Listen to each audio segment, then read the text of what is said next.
పంచరాత్ర ఆగమ శాస్త్రం తప్పనిసరిగా ఆచరిస్తూ దేవాలయాలలో నిర్వహించే విగ్రహ ప్రతిష్టాపనలు నిత్య, వార, పక్ష, మాస, వారకసవాలు, వార్షికోత్సవాలు ఎంతో ప్రాధాన్యత కలిగినవని పండితులు చెబుతున్నారు. అయితే పంచరాత్ర ఆగమ శాస్త్రం ఎలా జరుపుకోవాలో, పూజా కార్యక్రమాలు ఏ విధంగా ఉండాలో తెలియజేసేందుకు పంచరాత్ర ఆగమన శాస్త్రంలో డాక్టరేట్ బిరుదు పొందిన డాక్టర్ నల్లతీగ శ్రీనివాచార్యులు మా ప్రతినిధి సంగారెడ్డితో ముఖాముఖి ప్రేక్షకుల కోసం సమూలంగా వివరించారు.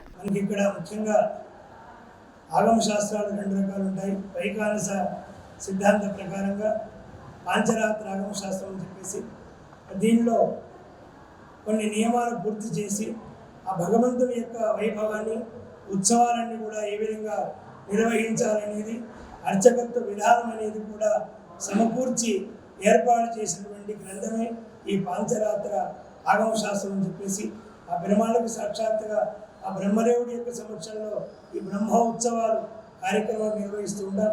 ఇవన్నీ కూడా పంచరాత్ర ఆగమశాస్త్ర ప్రకారంగా ఈ స్వామి సన్నిధిలో కూడా ధ్వజారోహణం అనుకోండి, అంకురార్పణం అనుకోండి, భేరీ పూజ, ఉత్సంగ్రహణం, ఇవన్నీ కూడా ఉత్సవాలు, స్వామివారి కళ్యాణము, తర్వాత ఎదుర్కోలుత్సవ కార్యక్రమాలు, వాహన సేవలు ఏవైతే ఉన్నాయో ఇవన్నీ కూడా చక్కగా ఆగమశాస్త్ర ప్రకారంగా దీని యొక్క నిర్ణయాలు చేశారు పెద్దలు.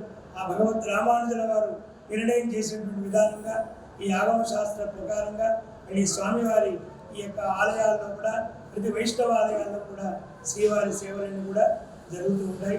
జై శ్రీమన్నారాయణ.